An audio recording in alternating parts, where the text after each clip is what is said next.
Hey, what's up, everyone? Welcome to Screen Smash. I'm your host, Dan Morris, and joining me this evening, I have Louis Reza. Yeah, And joining us for the first time on the show, I have Rohan Elliott. Hello. Hello, from the land down under. Yeah. Sorry. Thank you, Louis. I was just thinking that too. I had it. How often do you get that, Rowan? Every time. Every time. Every time. Also joining us tonight is a friend of the show, Zach. Hey, what's Hey, what's up? So happy. I love it. up? I'm ready to go. Bring that energy. We need it. Let's go. Let's go. baby. Our friends joining us here tonight, Zach, is a friend of the show. Do you want to tell us a little bit about yourself, sir? Yeah, I'm Zach. I'm Zach with an H because K's are for dicks, and I run a YouTube channel. I'm a director, writer, cinematographer, all that fun stuff, and I just like to make weird shit with my friends. If you want to see my stuff, all you gotta do is type in YouTube ZachSucks.org. That's Zach Sucks, DOTORG. My grandma gets that very confused and looks at me very weird when I tell her. But yeah, I'm me. If you want more of me, come find me. But if not, I'm just hanging out and just having a good time. Awesome. Thank you, sir. Rohan, for those who don't know, is also a CouchSoup contributor, and he actually kind of helps out on Screen Smash on the back end. So this is the first time we've actually gotten him on camera here for the show. What's up, Rohan? Not much. Just enjoying life right now. In the future. Yeah. Keeping us updated on the world status. Yeah. Everything's on fire again.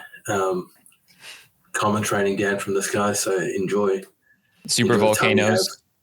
Yes. Do I make it? No. Am I alive in the future? Sorry, Lou. I knew it. Yeah, so Rohan writes for CouchSoup as well. We actually just did a bit of a Mario movie article on the website, so we can learn about some of our feelings about the Mario movie there if you like. But tonight, we will be talking about the Mario movie as well. But first, we're going to talk a little bit about the upcoming Lego 2K Drive, which Rohan is actually really excited about. So we're going to let him share about that game with us. And then we're going to talk about some of our favorite Mario games of all time, leading into, here's your warning, Spoilercast of the Mario movie and what we think about that. And some theories. Probably getting into some theories for sure. Spoilers, warning. Definitely. I'll do that again when we get into it. Yeah. All right. So to get us started, we're going to talk to Rohan about the Lego 2K Drive.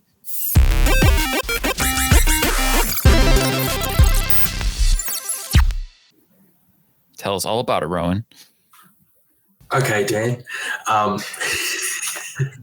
So pretty much 2K Drive is a mix between Lego Racers and the Forza Horizon series. So if you've played either of those, you're either really old or you like cars a lot. So Dan's nodding, so he's both. I'm assuming that Venn diagram, both. We're both. So I'm both. Yeah. So you'll probably be all in for this. So it's essentially a from what I understand, it's a Lego open world. It's got different biomes that you sort of travel to in different areas, and it's pretty much split between off-road tarmac racing and boat racing. And instead of having set areas that you switch between the vehicles, as soon as you transfer into one, so if you go from tarmac to off-road, it switches automatically, which is something that I'm quite interested to see how well that plays, especially on the later generation consoles with the loading and everything. When I saw that the first time, it reminded me of like the old school Diddy Kong Racing, which I don't think that game had it where you transitioned on the fly, but for some reason, the mixture between racing on tarmac, going on the boat, or is there flying in Lego 2K Drive? Not that I'm aware of. I don't think so. But there was another game that did that too, like it was Sonic Transformed Racing. Yeah, Sonic All-Star Racing Transformed. Yeah, that's it. Yeah, I'm a huge sucker for those kind of racing games. And honestly, knowing me and Legos, I've been seeing a couple trailers for it. And genuinely speaking, it sounds like they got like another winner on their hands. I'm surprised I'm not seeing as much traction for it because I like genuinely, now that you're mentioning it, it's kind of back on my radar because I saw the trailer several months ago, and I don't know. Now I'm gonna pick this up. They first dropped the trailer. I think it was 2 months ago. Yeah, I think. Which is kind of close. Which is kind of close to like just release. They're basically just like, here you go. Yeah, have this. But honestly, very, very excited for it. I'm looking forward to it. It's got split screen as well. If you have someone that you want to pester or corral into playing with you, so that's your opportunity for it. So what about it has you most excited, Rohan? Like, what's got you like, oh yeah, this is my thing. This is my jam. The vehicle customization, 100%. Digging into it and seeing all the different combinations you can make, and it just brings me back to just playing with my big pile of Legos during school holidays and just building whatever I felt like. So I'm looking forward to it. It's going to be a lot of fun. Nice. A lot of fun.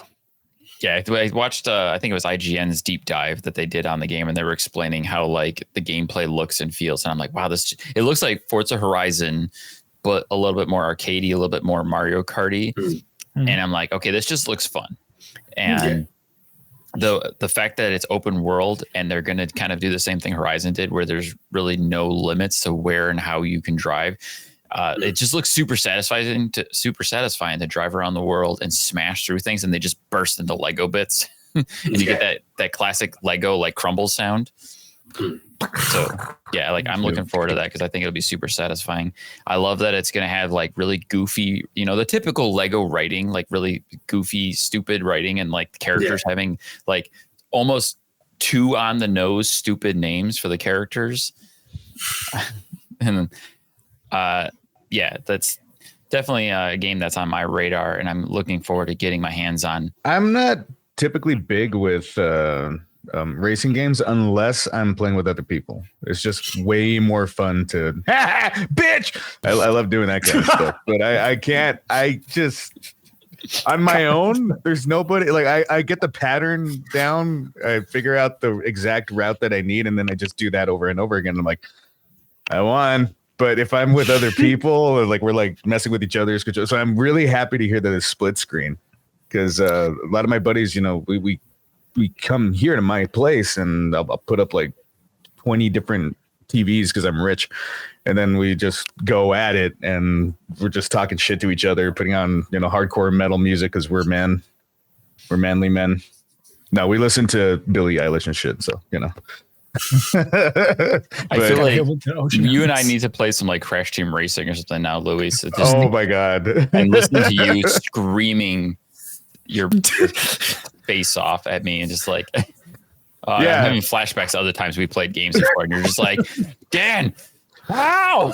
when I'm doing great, when I'm doing well, everything's fine and dandy. The second it doesn't go my way, what the fuck, man? This is stupid. I don't like this game. This is dumb. God, I hate it. Why does it like you so much, Dan? Yeah. You're accusing the game of favoritism. The game. Fuck you, computer. Fuck you. And it turns off right now. I'm like, oh, cool. There we are. Bye.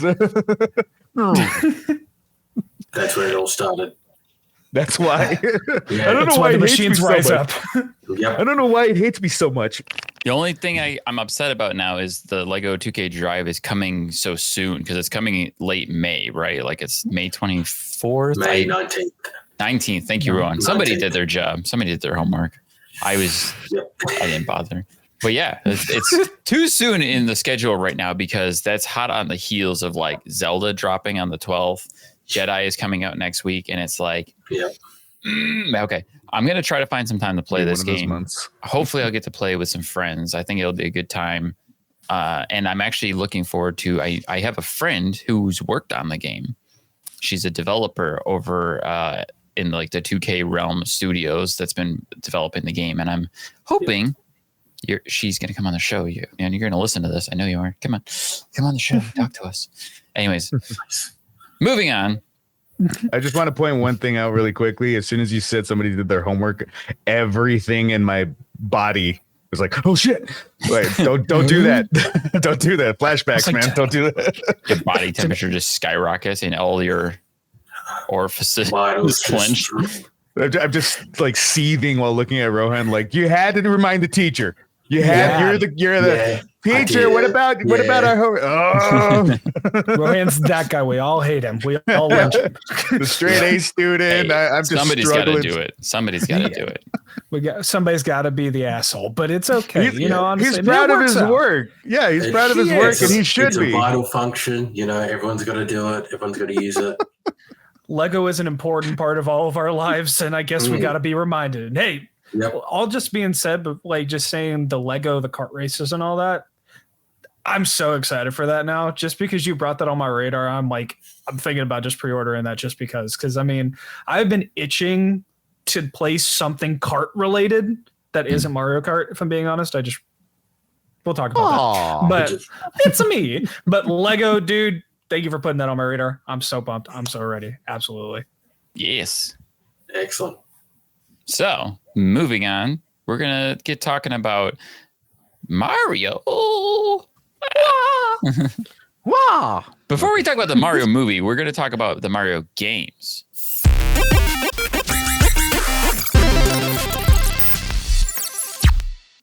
Which is something we haven't really done a lot on this podcast. And I wanted to take this chance to quickly kind of go around and have us share what we think are our favorite Mario games and see if there's any butting of heads. Who wants to take the hot seat and start us off? Go for it, Zach. I'm ready. So, I mean, look, you have Super Mario 64. You have the original NES. You have the SNES. You have Super Mario Bros. 3. Love that shirt. You have all of these. You have all of these great Mario games. But I think Mario peaked with the GameCube. Super Mario Sunshine is like the masterpiece in what a Mario game can be. I think with level design, with graphics, I mean, even sometimes it holds up. Whenever they did the kind of remaster port to the Switch with the triple pack or whatever. Yes. You mean this guy? Yes. Yes. I'm glad you're a man of taste. I did some. Oh shit! I didn't bring props. It's in that. Neither did I. I love it. Da, da. See, now I didn't do my homework, and now I feel bad. Anyways, die on your sinking ship. I'm going to not die on my sinking ship. I'm going to raise the flag proudly because this game is fantastic, even though I only beat 25% of it because I was a dumb child.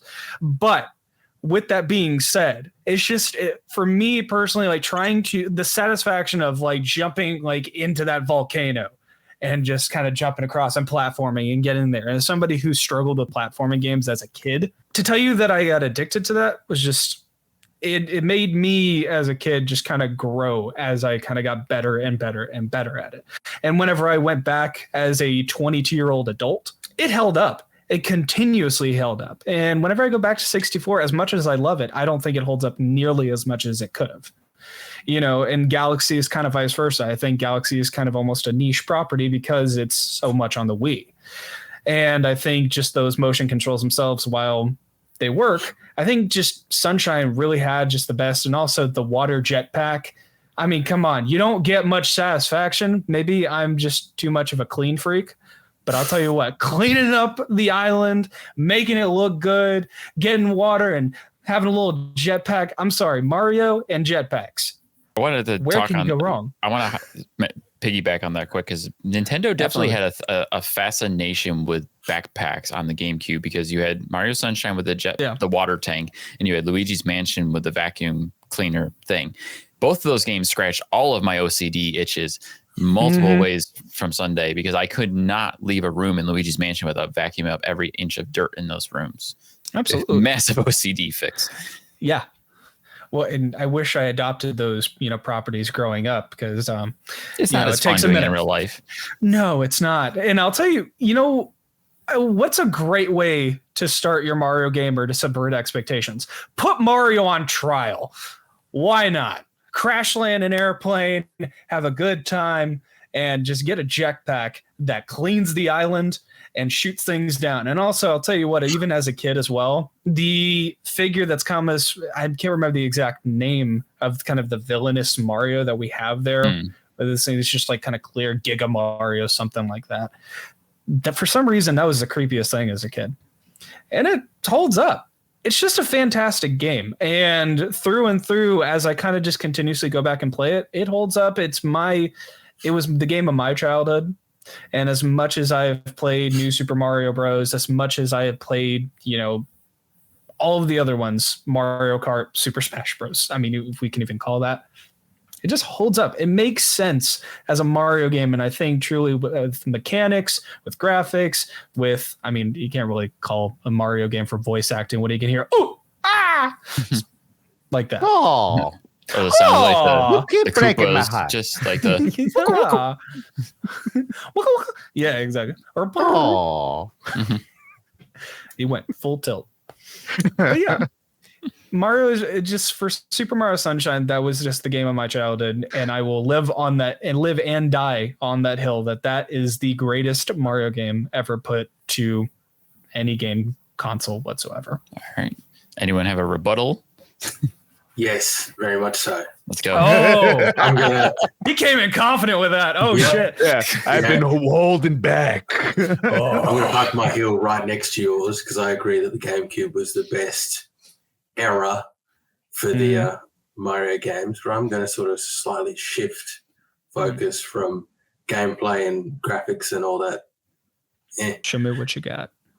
To story and characters, because that's really where the heart of a good game comes from for me. It's good story, good characters. Something like it's a random example, Paper Mario and the 1,000-Year Door. I mean, look, like it's there. You see, you look at that. Oh, yeah. It's like hiding it. The Dan literally has every one of them at the ready, just like in a pile of me? You talking about me? Louis, what do we have? You got this guy. Anyway, tell us toys. Why I get toys. Paper Mario, Rowan. I just love what they do with the characters. I mean, Super Mario Sunshine's got good gameplay and stuff, but the story, apart from somehow implying that Peach birthed a lizard monster, okay, I'll sort of leave that where it is.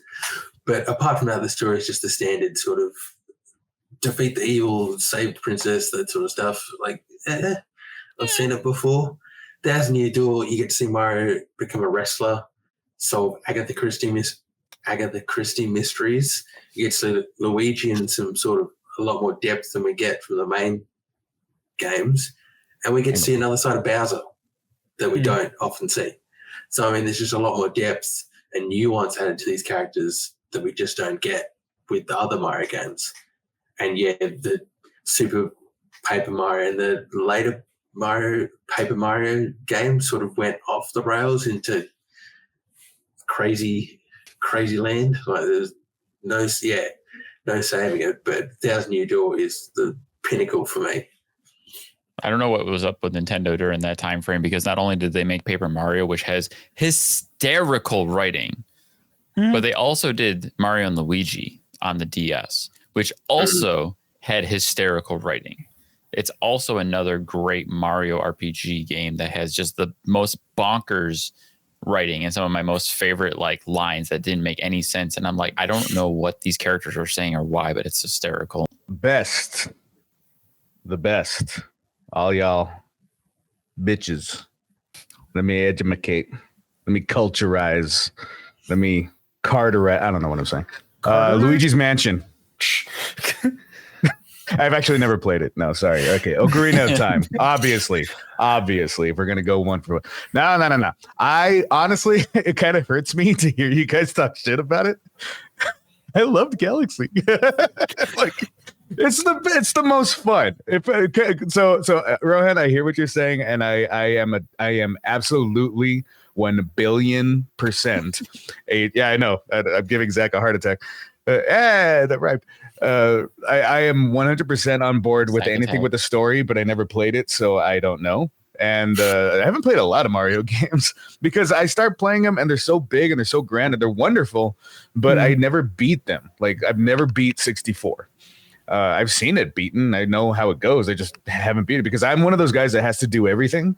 And in Mario, there's a lot.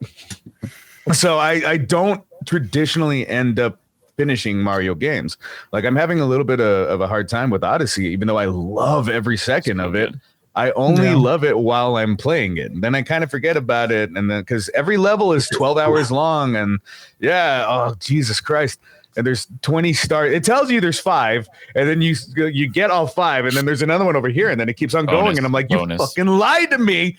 So now I'm going to every pixel and looking at them and smashing them and doing stuff. And I'm like, like my mind doesn't work that way. So it overwhelms me after a while. And I'm like, I'm going to go back to Zelda because having a giant world that is actually the size of Earth is a lot easier to control than whatever the hell's going on in Odyssey. So for me, when it came to playing Galaxy, it was so goddamn fun. So perfectly spot on.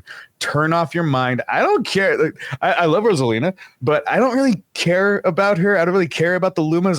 I just liked going around and then doing that thing where you could jump around the world to see if you could like revolve around it a couple times before you land, because I know everybody did that. I can't be the only one. Oh yeah, I loved doing all of that. Yeah, exactly. I love doing all that kind of stupid stuff. And for me, that was just one of the most fun and pinnacle in the sense that like it's literally a universe dedicated to Mario. You're doing all this stuff on a Mario head in part 2 anyway.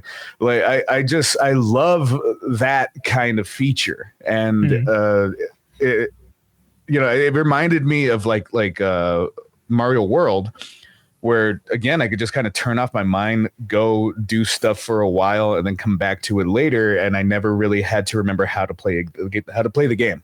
I don't have to remember what buttons to push. I don't have to remember any of those things. So like even Odyssey also does that too, where it's so overwhelming with so much that you can do and so many things.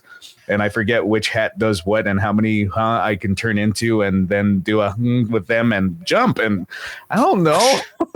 I've only gotten through the first level, and I'm already like, please calm down. Odyssey's definitely overwhelming. It can be. It's wonderful. It is. Mario is always perfect. I was joking when I said like Luigi's Mansion, but those are perfect games too. They're hilarious. They're fun. I do love Luigi's Mansion. Yeah. For the sake of this conversation, I'm actually excluding Luigi's Mansion from it, but I love Luigi's Mansion. It's one of my favorite GameCube games, next to like Metroid Prime. And I was gonna even say that like Luigi's Mansion, honestly, for me, I have more of an emotional connection to than even Super Mario Sunshine. So if we kept that in the conversation, that would have been there. But I was like, screw you, Mario. Luigi's better. Okay, now you're sounding like him in the new movie. Hey, whoa! You mess with my family. That's a rabbit hole we're gonna go down for sure. It's Vin Diesel in a Mario movie. It works out very, very well. Okay. So, are you guys ready for my favorite Mario? No. When you say it like that, I'm a little scared.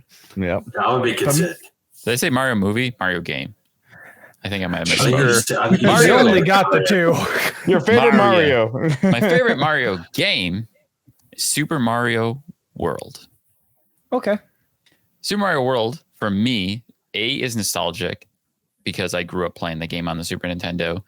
B, it has the best elements of all of Mario games, but none of the faults of others. And like Louis was talking about Odyssey being overwhelming, Super Mario World is not overwhelming. It's just big enough. The worlds are perfectly fine-tuned and crafted to be these bespoke experiences for each level. You don't have to worry about the constant like going back and going back and going back. You can play through Super Mario World from start to finish in maybe a couple of hours. And it's such a journey to go on. If you start off, with a little island with little Mario, and you get Yoshi and you start growing Yoshis, and then you work your way around the map through the different areas until you make your way around to Bowser's Castle, which is a completely different experience, different world. And you end up in Bowser's Castle with the thunder and the lightning and that final battle versus Bowser where you got to kick those freaking Mecha Koopas up at him. It's such an epic experience to beat Bowser in that game. And I don't know. For me, it was always a perfect experience with Mario. I love the powers. It had all the best abilities. You had the cape that you could fly, and I was like, "Oh my god, this is like the Tanuki suit and the raccoon tail from Super Mario 3, but better." And you can do the power slam, and that was always something that I was obsessed with Mario games was the powers and the way that I fantasized about those as a kid, which we'll get into when we talk about the movie. But I think Super Mario World is the best Mario game. Paper Mario, Thousand Year Door, and Mario Galaxy or Mario Odyssey are like right underneath it for me. Yeah, I can understand that. It's tough. Like I have Paper Mario here, and yes, this game is fucking incredible. And I think Mario Odyssey is incredible. But there's just something about Super Mario World that for me, it's kind of like Donkey Kong Country. This is old man biasm at this point. I grew up playing those games and I play through them over and over. I've beaten Super Mario World countless times. I've beaten Mario Odyssey once. I don't go back and replay that game after I've beaten it because there's too much. I still haven't gotten everything in Super Mario Odyssey. But yeah, Super Mario World. Anyone want to argue against it? Again, I'm right. Y'all suck. Whatever. Shut up. You suck. I mean, look. I win. Wow. Look, I mean, I do get we're all, and I think the main thing that we all kind of have is, in the big thing about Mario is Mario has been a generational thing, and it's been played by your grandparents, your parents, and you, and then if you have kids, to your kids to come, in the next generation, and it's just kind of that evergreen thing that we all kind of had, that Mario game that we all just kind of became attached to. And with that being said, I still think that, Sunshine's still the GOAT of all of them. And I think still the main reason why is it was still firing on all cylinders. And I think just whenever you mix gameplay and graphics and just overall just level design, you ain't beating it. And I think even prime example is whenever you would go into these kind of like, not simulation, but these kind of portal like worlds, and you would have to get to the end of the course to get to the star. It was like that really well made, that really well just telegraphed and just moving, like it worked. It was just so fun, and it was just so creative. And every time you would go through these different courses, if you failed, it never angered you. You were just happy to just keep on going and keep moving and just keep going for every single star. And completing the game itself, I don't think there's another game that in the Mario franchise, y'all mentioned like Odyssey has like too much. Like it has like, it's too big. Like it's a lot, I feel like Sunshine was just the perfect everything. Like I just think it's just such a perfect package. It works. It's satisfying, yet it's not overwhelming. And I don't know. That's my case. Don't shoot me. I'm still here. But I like you, Zach. I never actually beat Super Mario Sunshine, and I have played it numerous times when I'm like, I get really sucked into it and I get absorbed, and I'm like addicted to the cleaning the ink and whatever the paint off of things. Yeah. I think where my biggest setback with Sunshine usually came down to, I felt like it had weird difficulty spikes where suddenly it was like, I can't get through this stupid area where I have to chase the freaking Neo Mario through some void, and it's impossible to get across there, or I don't have enough spray in the jet to fly across the gap. It's a great game. I don't deny that. It's just, it wasn't that experience for me like it was for you, but that's why we all have different takes. That's why we all have different favorites. It's going to be the Dark Souls of Mario. Maybe.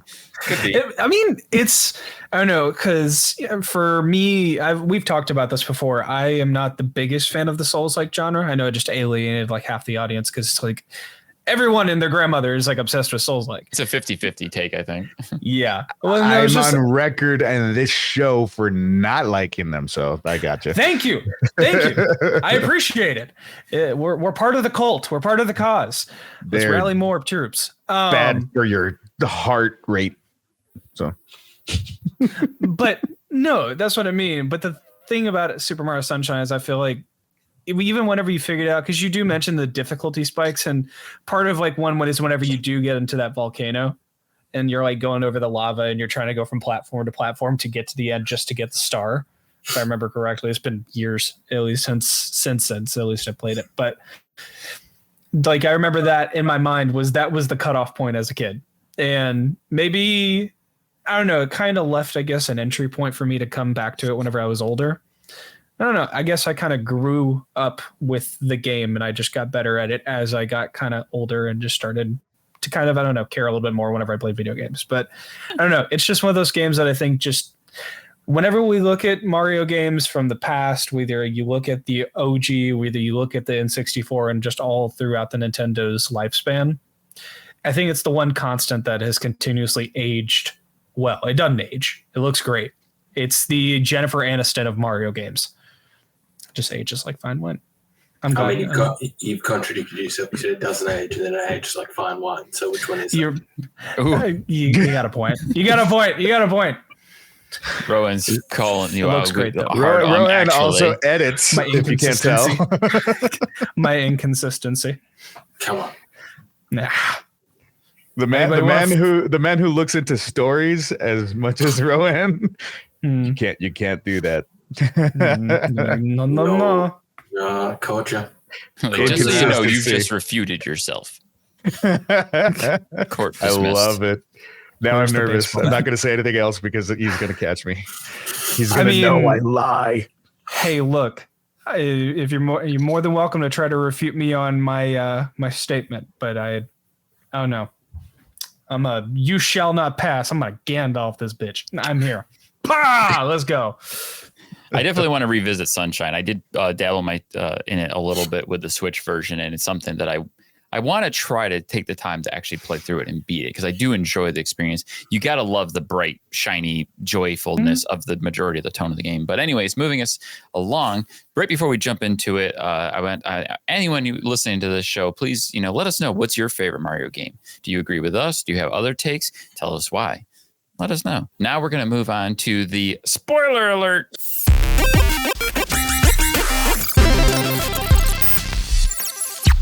There will be spoilers. Don't bitch at us in the comments. If you haven't seen the movie already at this point, you must be one of the few 100 people who haven't watched it yet. Because it's some Mario. It's like what do you think is going to happen at the end? But even then, killing it right now in the box office. It has 700 million, baby. It has surpassed as the highest grossing animated movie of all time, as well as the highest grossing video game movie of all time. So people have watched it. We've watched it. We're going to talk about it. Twice. You've seen it twice too? I want to go see it again. Twice. Okay. Nice. Let's start off with a quick round the table, yay or nay, 1 to 2 sentences. What did you think of the movie? Starting with Rowan. I thought it was fine. All right, moving on. No, go ahead. No, go ahead, Rowan. I thought it was fine. It's sort of what I would have expected. There was a couple of interesting moments, but yeah, it's a kids' film first and foremost. Kids are gonna like it. Yeah, I thought it was right. It's like a kids' film pumped with cocaine. It's perfect for what it is. It's on shrooms. Come on. It's on shrooms. Well, it was right there. See, you're not wrong though, but I feel like shrooms would have a different effect because cocaine makes sense for this. I'll elaborate, but I think it is fine for what it is. I do agree with you, Ron. It's fine for what it is, but at the same time, this is the perfect Mario movie. I mean, it is by all accounts a perfect foundation for them to go forward. Move it. We'll get into that. I know where you're going. I'm go. Louis. I kind of agree with the consensus so far that I saw it twice because I saw it with my friends on opening night.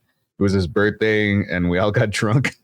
And then as big burly men, we went to go play some top golf and then we wrestled in the parking lot and then then we rallied up some steers and tied them on the ground, and then we were like, "Can we get 5 tickets to Mario, please?" And then can I have that as a skit? I need that as a skit now.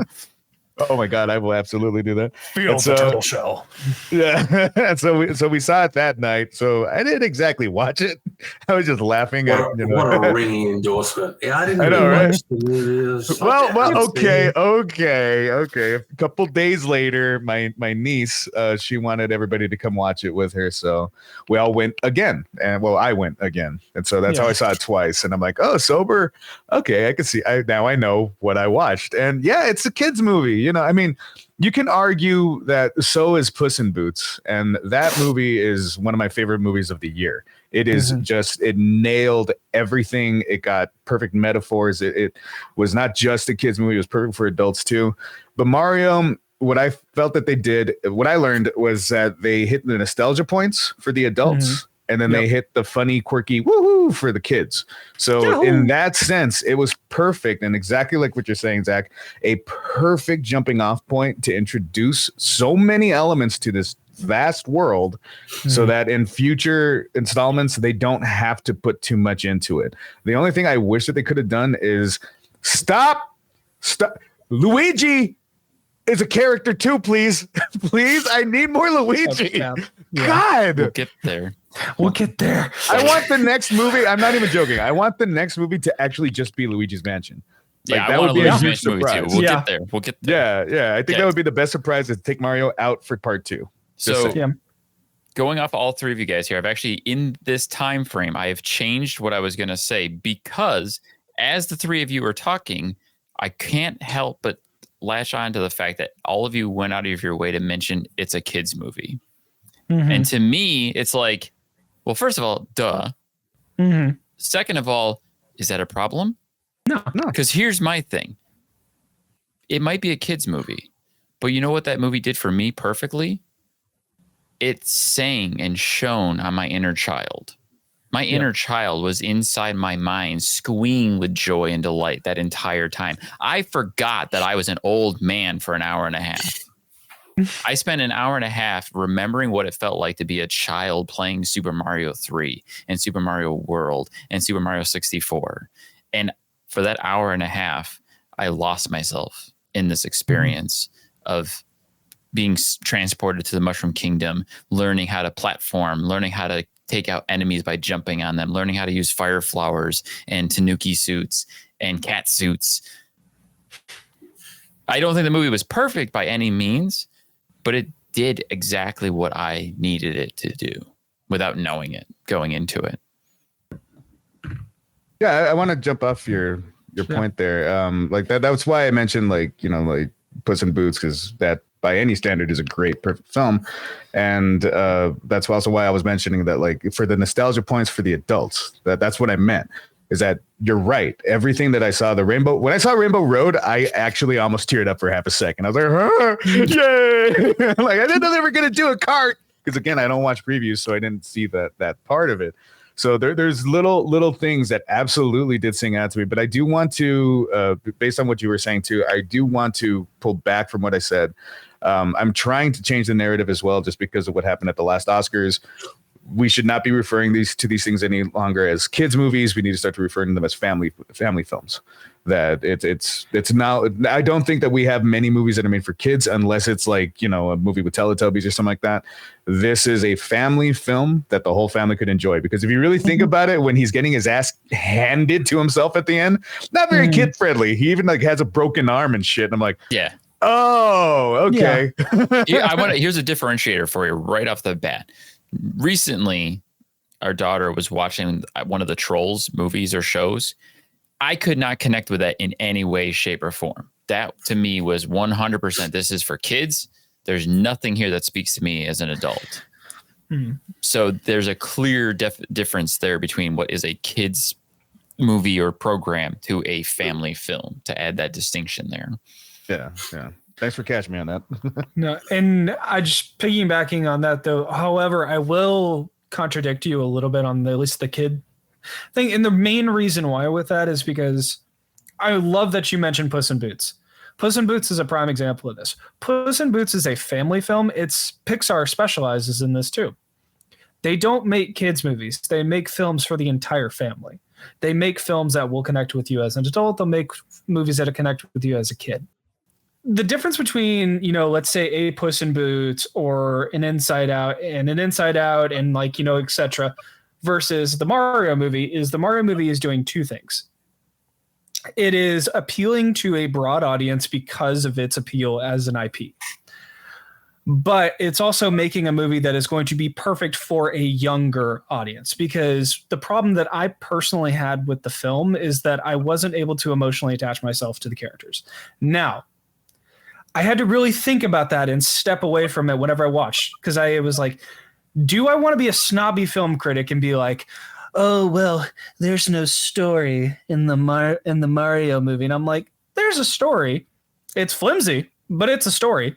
But then I also think about it. And I'm like, was there really a story that much in the game whenever it came to the original IP? It's save Princess Peach, defeat Bowser. That's it. And that's cool. And you know what? There's nothing wrong with that.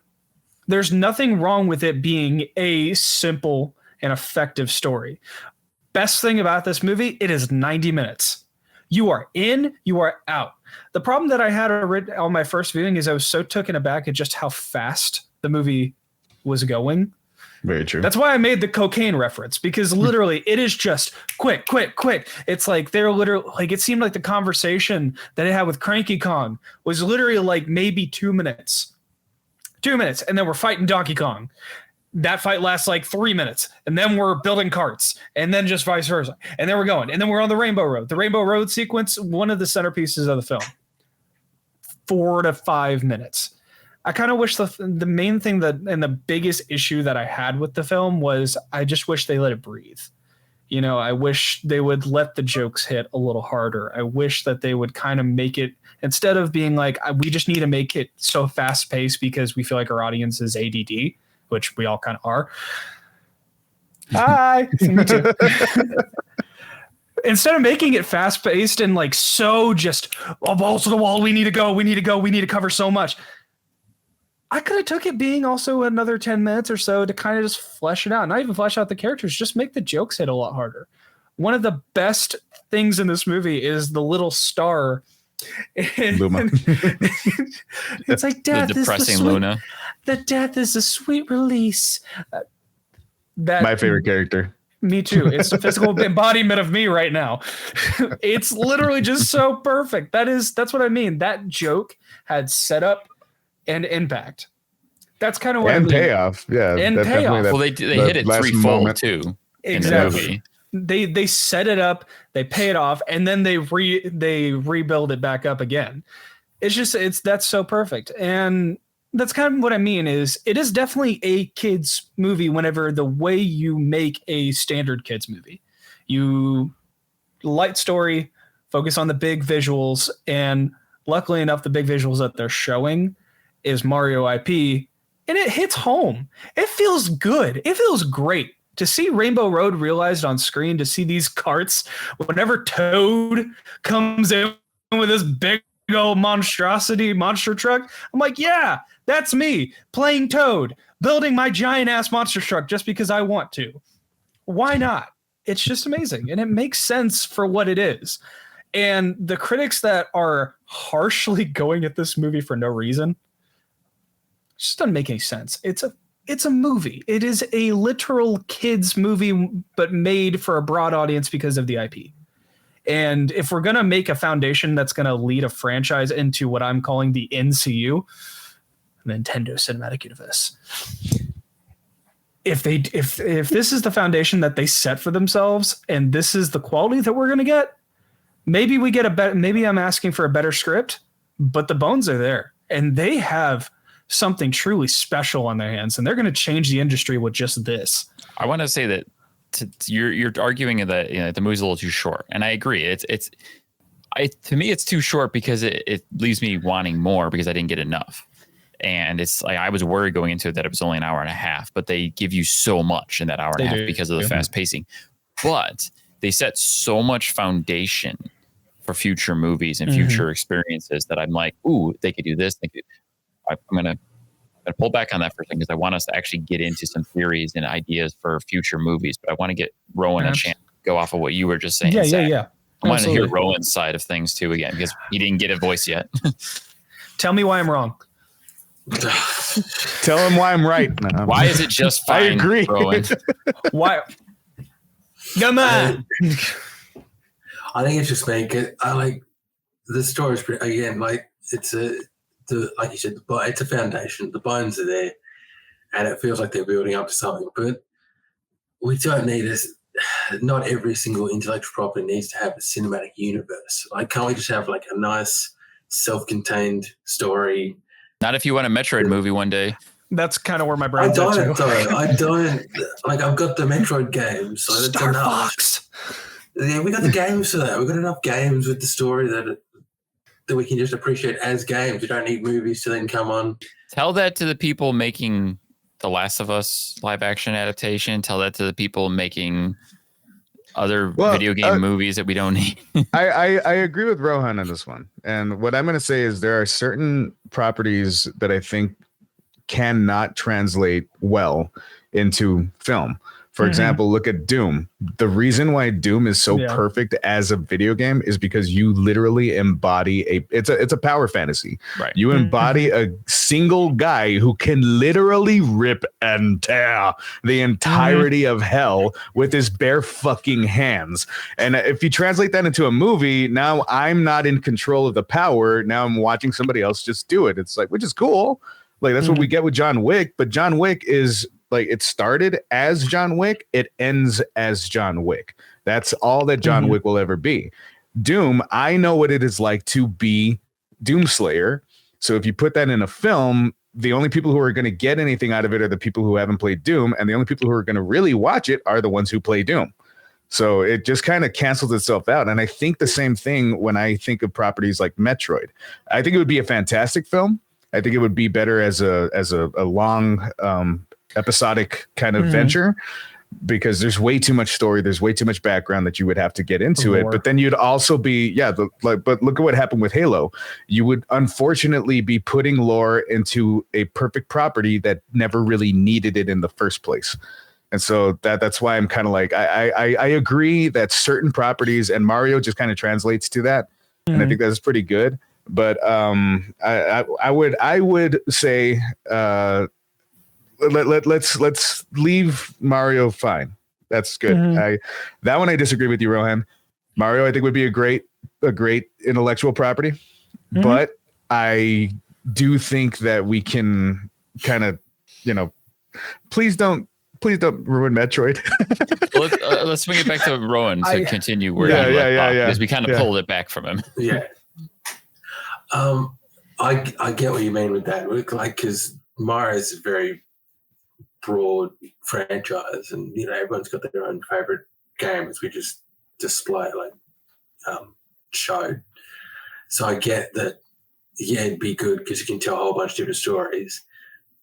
I guess it comes down to if they get who they get to write and star in them. Because at the moment, when the voice cast first announced, I did a CouchSoup article sort of talking about whether it was worth them being on.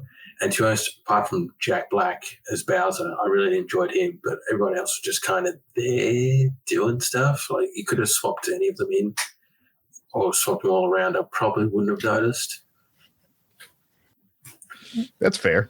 I mean, I had no issue. Like, I agree with that, because I think that like Mario's voice could have been just about anyone as long as they did a solid performance, and it would have made a difference to me. Chris Pratt had nothing to do with my feelings on the movie.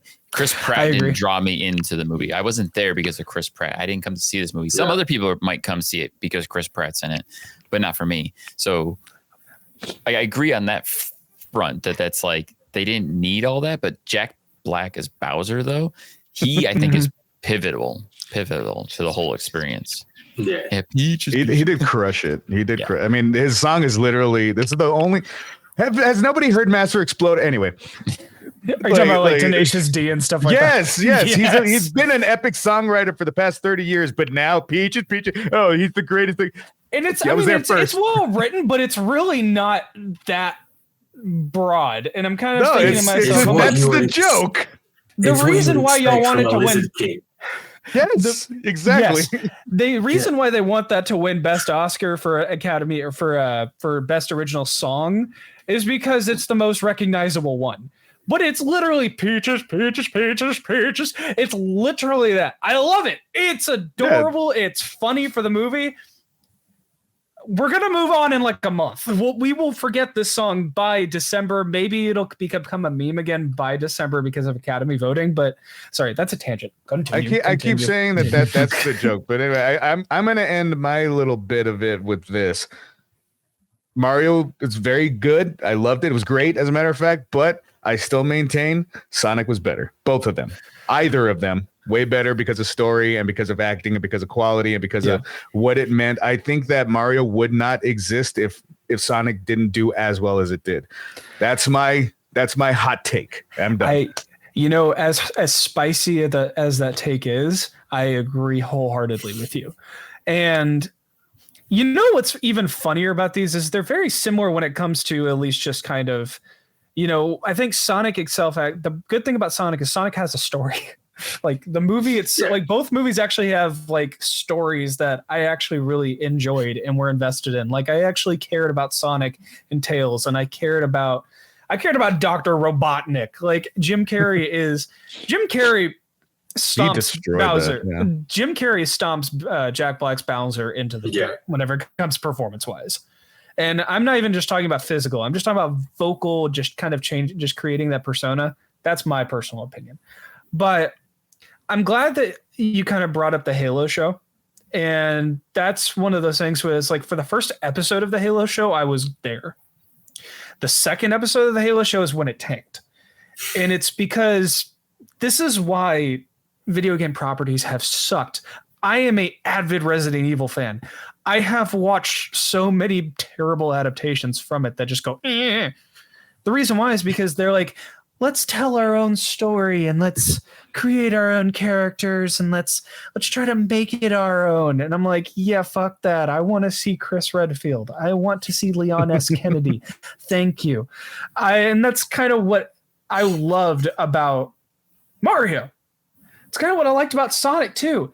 We had the Sonic character. We had the Mario character. We had these characters. We had Bowser. We had actual representations of the characters that were on screen.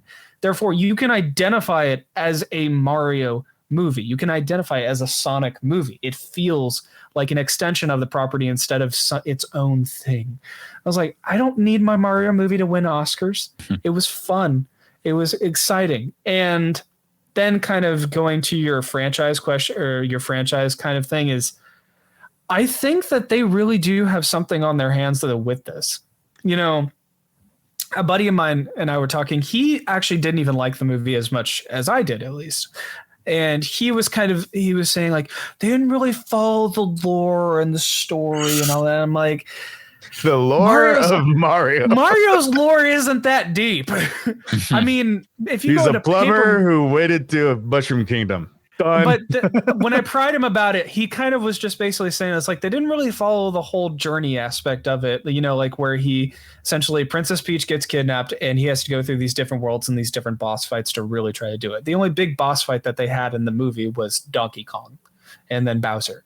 And then even Bowser's fight, I felt like was even kind of short-lived. I kind of saw where he was coming from. Those moments that he saw in the games just didn't have that emotional impact the way he wanted them to. They were there. I think they had to do the thing though with this movie because it's set up. They had to establish that he went from being Mario a person to Super Mario over the course of the film. I actually like a little bit of character growth because like you said, there's the scene in the end of the movie where he's got his ass kicked. He's got a broken arm. He's on the verge of death and he's basically going to sacrifice himself. And then Luigi saves him and he gives it, they get the superstar and they become the Super Mario Brothers essentially. That is the super heavy spoiler. Whole movie. I will say this. I'm so glad that Luigi got the epic ending that he got because I was so afraid that Luigi was just going to be pushed to the side and ignored. I'm like, please get more Luigi in there. Please, I need more Luigi. And thankfully, he got the shine in the end. I'm like, good. I was really worried they were going to snub Luigi in the film. But I want to piggyback on that and get into, because we got to wrap up soon, the idea of the franchise, the NCU, as you called it. and where we think this could go. Because already, I'm going to flat out say it, and I'm going to agree with you, Louis. We need a Luigi's Mansion movie. That one moment for like 3 minutes, because every scene in the movie is only 3 minutes long, apparently. Luigi was walking in the dark with a flashlight, being scared, and he did the Mario. You know, I'm like, oh my God, it's Luigi's Mansion. And I'm like, okay, I need this film. And I wanted to say that for any Nintendo universe film, I think they all have to be animated in the same styling. Yeah. They have to be. I don't want Mario in the real world. I don't want the Sonic style film. I want Samus also, if they did a Metroid series or a Metroid film, I want that to be animated. I want it to be able to look and feel like a Metroid game. If Sonic crosses over, Sonic has to go to Mario because he's also animated. I completely 100% agree with you on that one. Absolutely. And I want to point out something that I find hilarious. Every time anybody says NCU, Rohan dies a little. You see like the light fading from his eyes. Rohan, we started so well, and now you hate me so much. I'm so sorry. I noticed that. I love it. That's what I mean, though. I like that the movie also canonized so much of all the Mario games, essentially. Absolutely. It like really quickly was like, okay, Mario Kart is canon, Donkey Kong is canon, Donkey Kong Country is canon, all the Mario spin-offs, Smash Brothers, everything is canon. It's dude, whenever I tell you how excited I am just to kind of see these different properties realized. Now, I don't think Super Mario Bros. I think Super Mario Bros. 2 is going to be fast tracked immediately. I think it already is. They're writing it as we speak. And there's the Easter egg of Yoshi at the end of the film too. Yeah, and that one, and I think we're talking about the next, at least, and that's kind of jumping into kind of where you're talking about what they're going to do with this. Legend of Zelda is definitely going to be the next one, at least one of the ones that is going to be coming after this. That's the other thing too, is if Zelda was going to get a movie adaptation, I want the animated movie. I don't want the live action adaptation. And that's what I'm thinking they're going to do. And I've heard them talk about, like, I've heard just kind of the talks of the creators of Illuminate or of in Nintendo and all that. They want to do animated. They want to continue this going forward and forward and forward. And like, if we do get a Smash Bros. Movie, and let's say we have Final Fantasy characters, I don't want a live action Cloud Strife, fighting, Yoshi. Like, I don't need a real dinosaur. How? I'm going to say it now. I don't want a Legend of Zelda. I don't. I understand where you're coming from, and I kind of agree with you on that. Like it hurts my soul to think about a movie of Zelda, and it's like, it could be good, but it's most likely not going to be. So the best Legend of Zelda movie or anything would be a like short series anime that just do other things other than what we have. If you take anything that exists, no, I don't want, because it exists. It's perfect the way it is. I don't want anybody to touch it. That is fine. It does not. That's what I was talking about, the Doom thing. We tried it twice. It didn't. We tried 3 times. It didn't work any of those times. We tried it with Resident Evil. It's too perfect as it is where it stands. If you're going to do something new with it, listen to me. Do not do what exists already. Make something completely new. We also know that this doesn't work because you did the same shit with Uncharted, and look how that went. Stop it. See, producers watching this. The scary thing is I'm staring at you through the screen. And it feels like you're yelling at me, and I'm terrified. Stop talking your shit, Zach. Well, on that heated message, it's time for us to wrap up the show this evening. Okay. Any final thoughts from you, Rowan, before I do that? No, just that I hate the NCU, and if it does come past, I'm blaming you, Zach. I'm blaming you 100%. I'm so sorry. 100%. You know it's going to happen, though. You know it's going to happen. It's going to happen. Yeah. I'm going to name this episode, I Hate the NCU. And here lies Zach's only time on the show. Thank you. Thank you, Zach. No, but seriously, thank you guys for this amazing conversation. I know we could easily keep going for another few hours because we all wanted to, and I had to keep like cutting us off and like, all right, no, we gotta go. But yeah, thank you so much, Louis. Thank you, Zach. Thank you, Rowan, for being here. It's been eye-opening, mushroom eating experience. Anyways, thank you all. Pretty good. Yes, we'll see you all next week on Screen Smash. Good night. Jazz hands.